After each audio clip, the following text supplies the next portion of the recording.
Muitas pessoas acreditam que existe vida após a morte e que a saída prevista para nossos erros é a reencarnação. Outras acreditam que Deus ainda vai dar uma segunda chance depois desta vida, para que as pessoas ainda possam decidir. O mais interessante é que, mesmo entre os cristãos evangélicos, muitos pensam que existe uma segunda chance depois da morte. Afinal, até quando vai a nossa oportunidade de escolher? A resposta você verá no Está Escrito de hoje, que começa agora.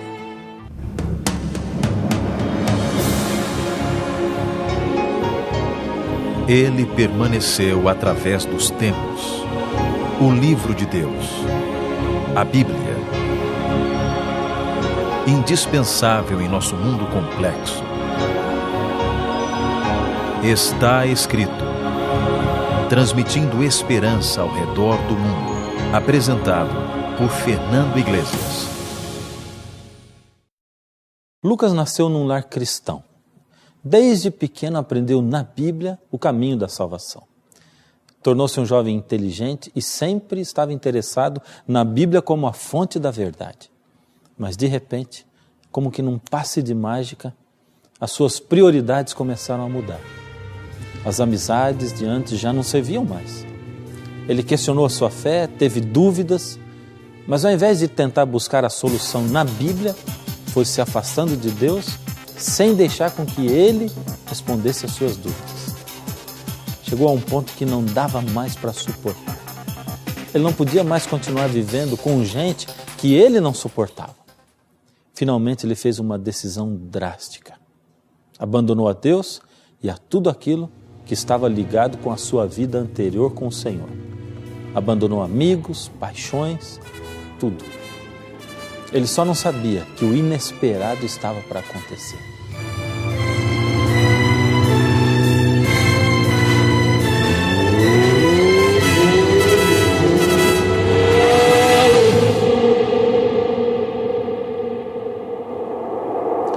Diante da vida que Lucas viveu aqui e das decisões que ele tomou, o que você acha que vai acontecer com ele quando Jesus voltar? Ele vai ser salvo ou vai se perder? Acha que ele ainda terá uma segunda chance?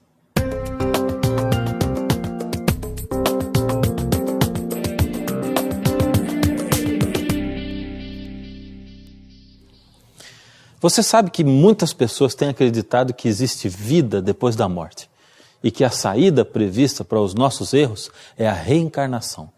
Outras acreditam que Deus ainda vai dar uma segunda chance depois dessa vida, para que as pessoas possam se decidir por Deus, mesmo depois de o terem rejeitado durante toda a sua vida aqui na Terra.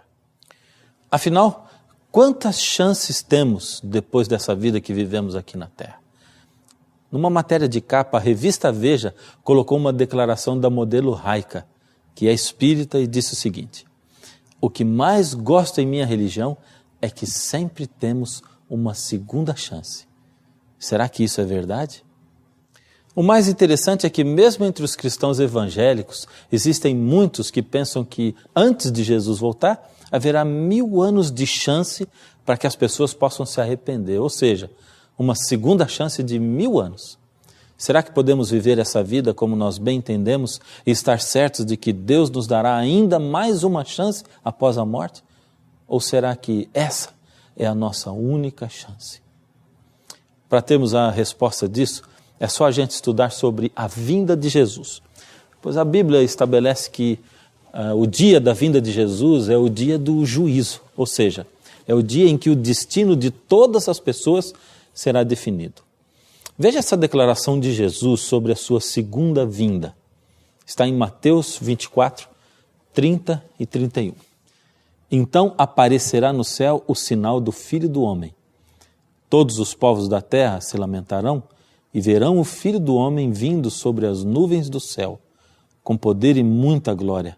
E ele enviará os seus anjos com grande clangor de trombeta, os quais reunirão os seus escolhidos dos 4 ventos, de uma a outra extremidade dos céus. Você percebeu? Todos os povos ou nações da terra se lamentarão e verão.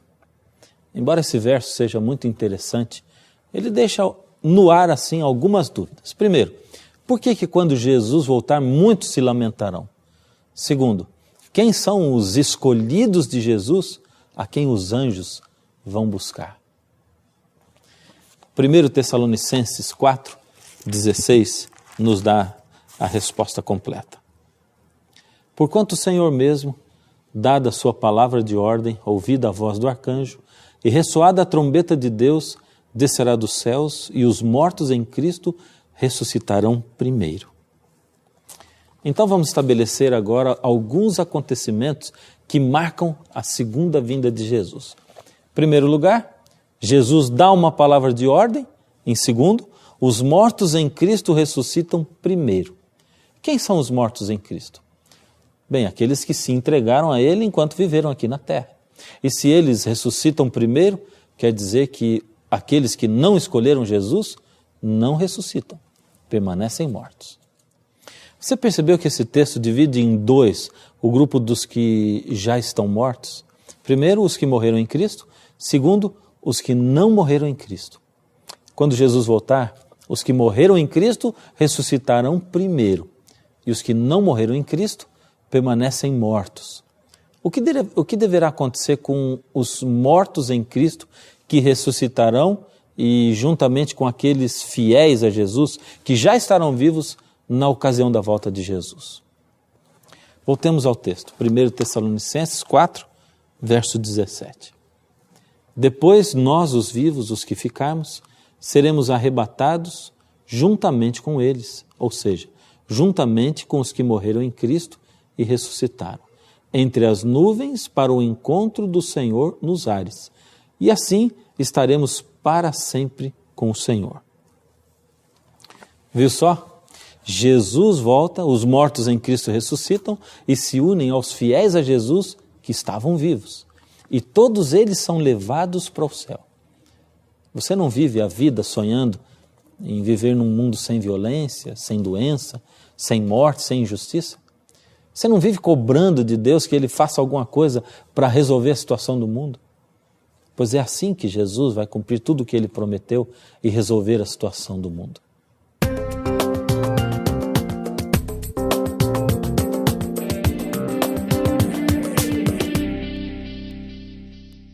Agora, espera aí, o que acontece com aqueles que não aceitaram a Cristo?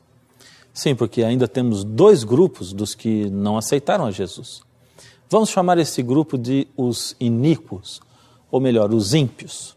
Segundo Tessalonicenses 2,8 diz o seguinte: então será revelado o iníquo, a quem o Senhor desfará pelo sopro da sua boca e aniquilará pelo esplendor da sua vinda. Ou seja, aqueles que não aceitaram a Cristo e estarão vivos quando Jesus voltar, irão se lamentar em vê-lo nas nuvens, pois rejeitaram a verdade e logo em seguida morrerão. A partir de agora, todos os que não aceitaram a Cristo estão mortos e todos os que aceitaram a Cristo estão vivos. Os que aceitaram a Jesus são levados para o céu. Pense nessa cena.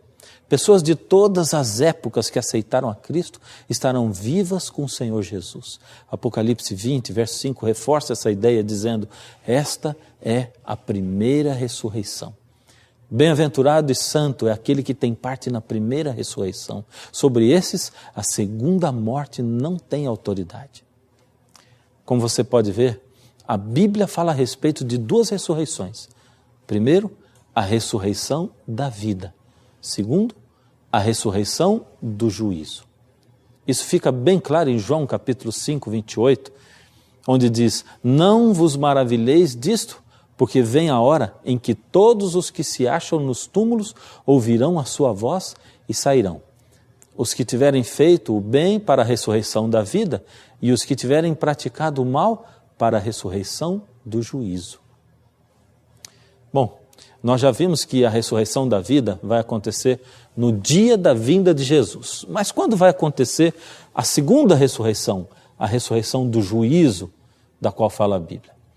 Apocalipse 20, verso 5, começa respondendo. Ali diz assim: os restantes dos mortos não reviveram até que se completassem os 1000 anos. Então isso quer dizer que durante 1000 anos, todos aqueles que morreram sem Cristo ficarão ainda mortos na terra. E os que viveram com Jesus estarão no céu reinando com Ele. Veja o que diz Apocalipse 20, verso 6. Bem-aventurado e santo é aquele que tem parte na primeira ressurreição. Sobre esses, a segunda morte não tem autoridade. Pelo contrário, serão sacerdotes de Deus e de Cristo e reinarão com Ele os 1000 anos. Que tal fazermos um resumo de tudo que nós vimos até agora? Primeiro, Jesus volta e todos na terra o veem.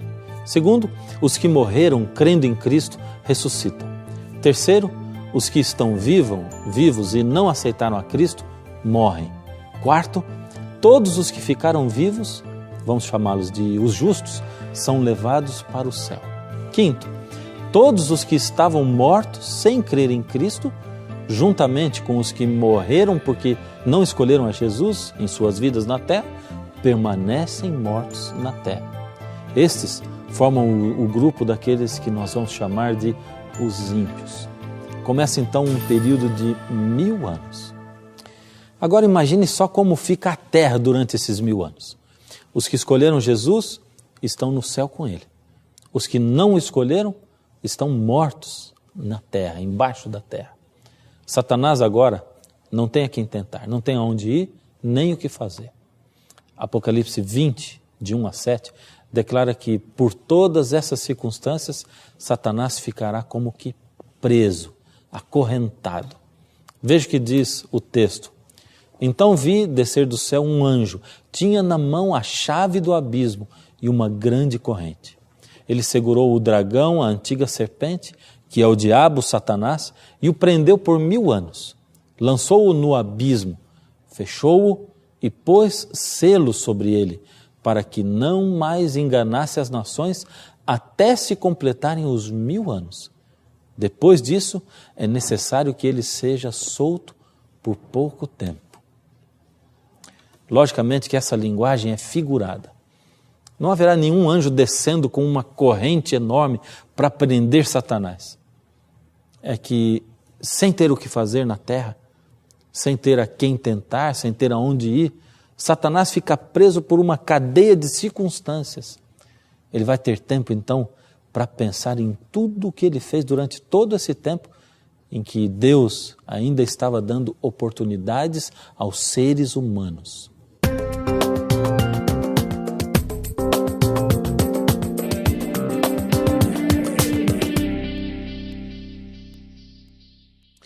Em Jeremias 4, de 23 a 26, Deus descreve a situação em que estará a terra durante os 1000 anos. Olhei para a terra e ei-la sem forma e vazia, para os céus e não tinham luz. Olhei para os montes e eis que tremiam e todos os outeiros estremeciam. Olhei e eis que não havia homem nenhum e todas as aves do céu haviam fugido. Olhei ainda e eis que a terra fértil era um deserto e todas as suas cidades estavam derribadas diante do Senhor, diante do furor da sua ira. E Jeremias acrescenta um detalhe muito importante. Veja só o que está escrito em Jeremias 25, 33. Os que o Senhor entregar à morte naquele dia se estenderão de uma a outra extremidade da terra. Não serão pranteados, nem recolhidos, nem sepultados. Serão como esterco sobre a face da terra. Satanás estará aqui na terra com um monte de cadáveres em decomposição. Mas o texto de Apocalipse 20, verso 3, disse, e eu vou repetir novamente, quando, porém, se completarem os 1000 anos, Satanás será solto da sua prisão. Mas vamos agora juntar aí as peças desse quebra-cabeça que nós estamos montando e ver como é que tudo fica. Satanás estava preso por uma cadeia de circunstâncias, por não ter a quem tentar. Os textos anteriores diziam que, na realidade, haverá 2 ressurreições. Então, tudo indica que no final dos 1000 anos acontecerá a segunda ressurreição. a ressurreição daqueles ímpios. Agora, após os 1000 anos, tendo novamente a quem tentar, será assim que Satanás será solto da prisão. Vamos ler Apocalipse capítulo 20, versos 7 e 8, lá no finalzinho da Bíblia. Quando, porém, se completarem os 1000 anos, Satanás será solto da sua prisão e sairá a seduzir as nações que há nos 4 cantos da terra, a fim de reuni-las para a batalha. O número dessas é como a areia do mar. Como a areia do mar. Sabe o que me chama a atenção aqui? É que o número de pessoas que não escolhem a Cristo é tão grande que a Bíblia diz que é como a areia do mar. Você já se sentiu alguma vez uma minoria enquanto você estava interessado nas coisas da Bíblia, nas coisas de Deus? Os que buscam a Deus, os que aceitam a Jesus, são mesmo uma minoria, sempre, infelizmente. Muito bem, agora restam 2 perguntas a serem feitas. Primeiro, o texto afirmou que Satanás tentará seduzir os ímpios ressuscitados para uma grande batalha. Que batalha é essa? Segundo, o que os justos estarão fazendo no céu durante os 1000 anos? Bom, vamos começar por essa. Em Apocalipse 20, verso 4, diz o que os justos ficarão fazendo no céu durante os 1000 anos. Vi também tronos, e nestes sentaram-se aqueles aos quais foi dada a autoridade de julgar, e viveram e reinaram com Cristo durante 1000 anos. Você sabia que você iria julgar o mundo? Então veja o que diz 1 Coríntios capítulo 6, versos 2 e 3. Ou não sabeis que os santos hão de julgar o mundo? Ora, se o mundo deverá ser julgado por vós, sois acaso indignos de julgar as coisas mínimas? Não sabeis que havemos de julgar os próprios anjos, quanto mais as coisas desta vida? Deus é tão maravilhoso que Ele vai passar 1000 anos dando satisfação do que Ele fez. Ele poderá mostrar, quem sabe, como num filme, como tudo começou, como Lúcifer se tornou Satanás, e porque algumas pessoas que se esperavam ver no céu não estão lá, enquanto que outras que não se esperavam, ali estão. Muito bem, hora do segundo resumo.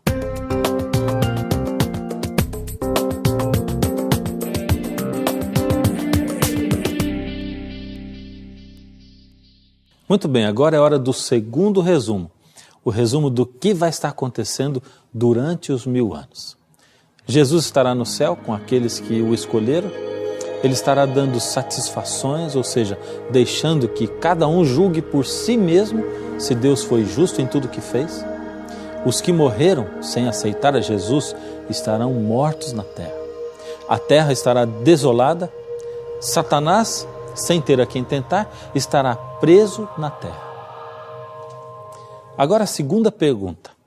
Que batalha é esta que Satanás vai convocar?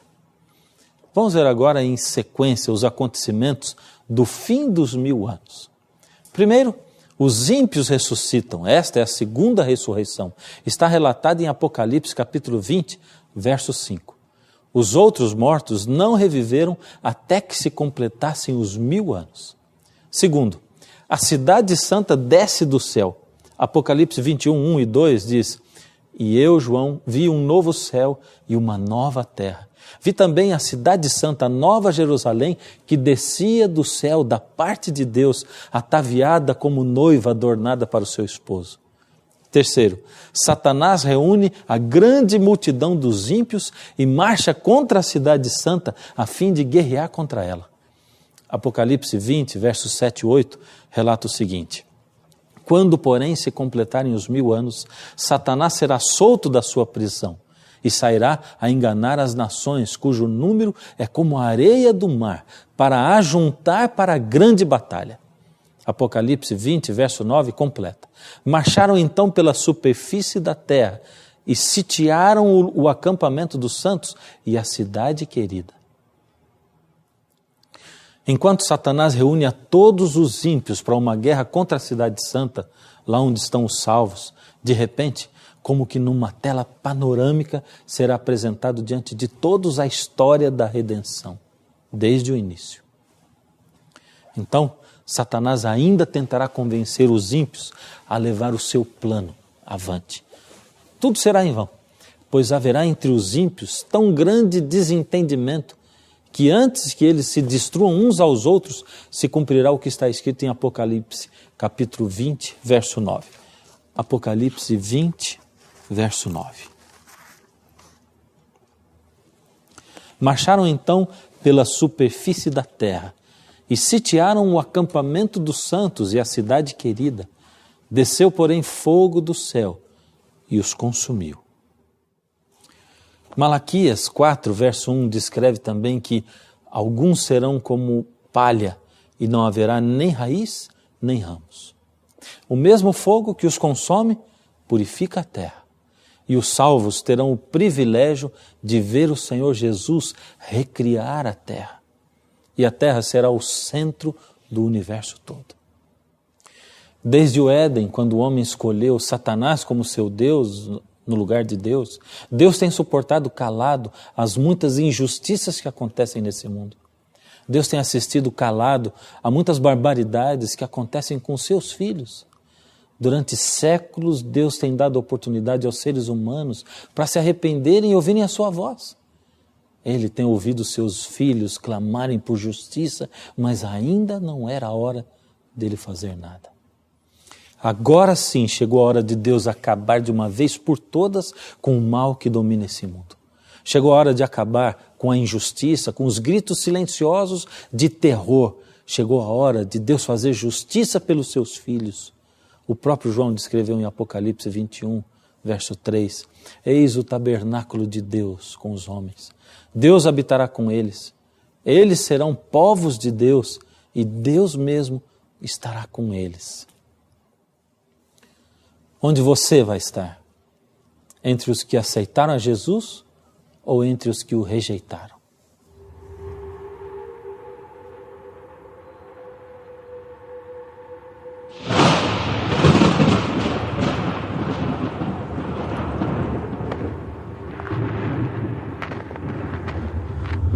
Acho que eu tô sozinho aqui. Hoje não.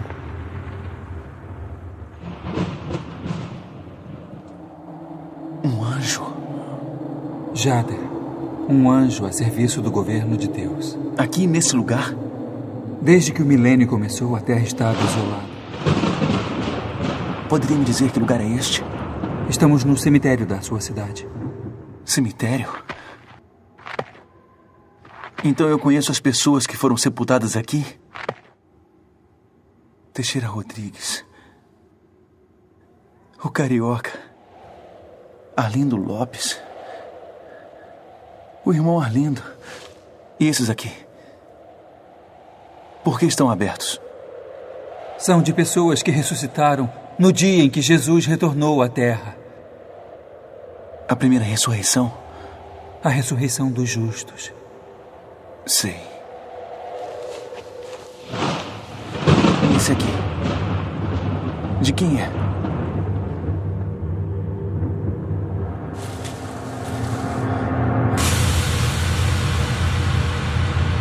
Lucas de Albuquerque. Foi isso mesmo que eu li? Exatamente isso, Lucas. O que aconteceu? Infelizmente, esse é o seu túmulo. Mas ele tá fechado. Quer dizer que eu tô perdido. Eu não me lembro de nada. A única coisa que eu me lembro é que eu tava andando de moto, isso. Eu tava andando de moto.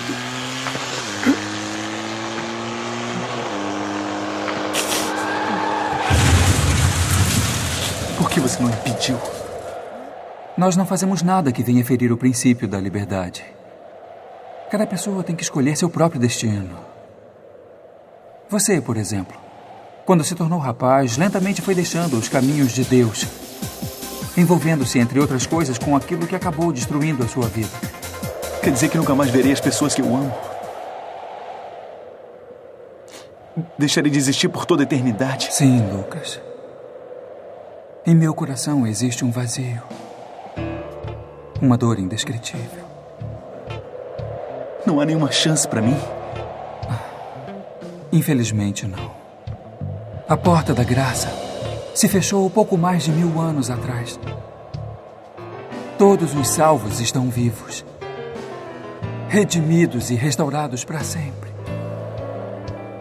E os perdidos, mortos nessa terra desolada e vazia, aguardando a segunda ressurreição, a da condenação eterna, da qual você fará parte. Acordei naquela noite, sem saber onde eu estava. A cena era estranha, só havia escuridão. Tem alguém aí? Ao meu lado, sepulturas começavam a se abrir. Eu estava assistindo a minha própria ressurreição. Então lembrei das Escrituras, o meu anjo esperei, mas logo percebi que eu iria me perder. Quer dizer que eu tô perdido? Os filhos de Jesus, todos salvos lá no céu. Por minhas decisões fugi de Deus, não quis vencer. Tanto tempo eu senti que Ele estava me chamando. Tantas vezes recusei ouvir a voz do Salvador. Eu deixei o pai chorando, escolhi sair do lar, pensando que haveria tempo de retornar. Tanto tempo implorei que o Senhor voltasse o tempo. Quantas vezes me lembrei que Deus perdoa o que fiz.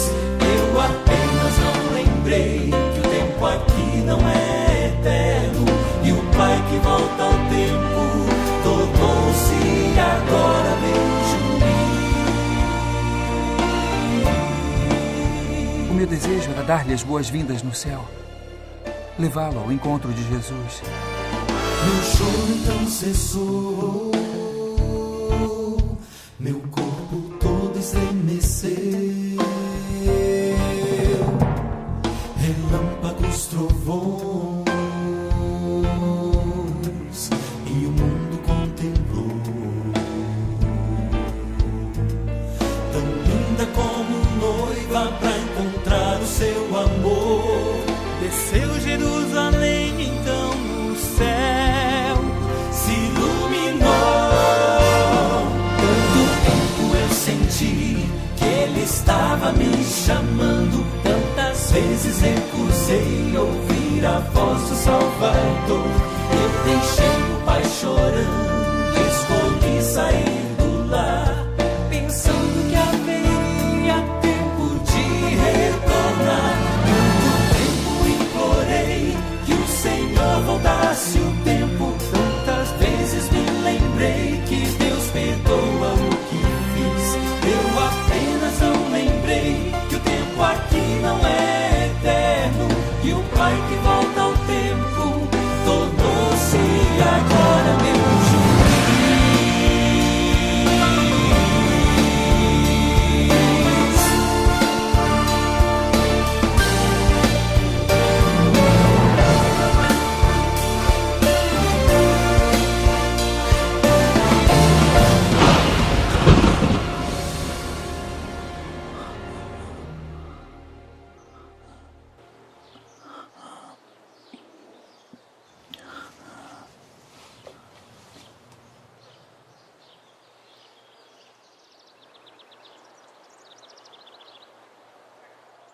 Que pesadelo.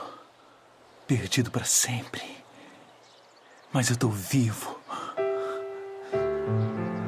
Vivo. Entregue o seu coração ao Senhor hoje. Eu gostaria de fazer com você uma oração, entregando a sua vida ao Senhor. Tome a sua decisão ao lado dele, inclinando a cabeça comigo. Senhor Deus, entrego hoje a vida desse seu filho, dessa sua vida nas suas mãos. Não queremos entregar o nosso coração por medo do que vai acontecer aos que se perderem, Senhor. Mas queremos sim entregar a nossa vida para nós podermos usufruir a vida eterna com os nossos queridos, passar a eternidade, Senhor, juntos, alegres. E depois, Senhor, quem sabe quando nós estivermos no céu já, quando nós tivermos os 1000 anos lá, e depois quando voltarmos aqui para essa terra, e depois de 10.000 anos aqui, louvando ao Senhor, num momento vamos parar e ver que a eternidade só vai estar começando. Ajuda-nos a estarmos lá, Senhor. Aceite o nosso coração do jeito que está e transforma-o. Em nome de Jesus. Amém.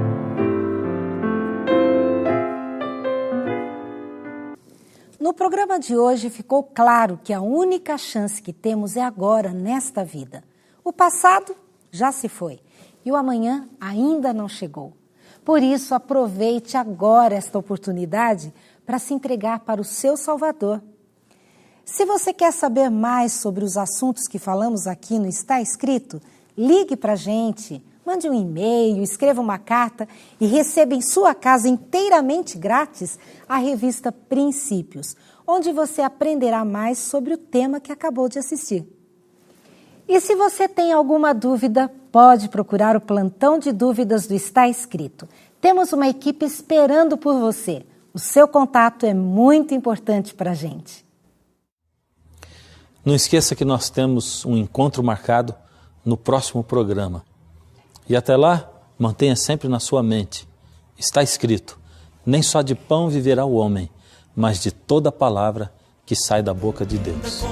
Noiva pra encontrar o seu amor, desceu Jerusalém, então o céu se iluminou.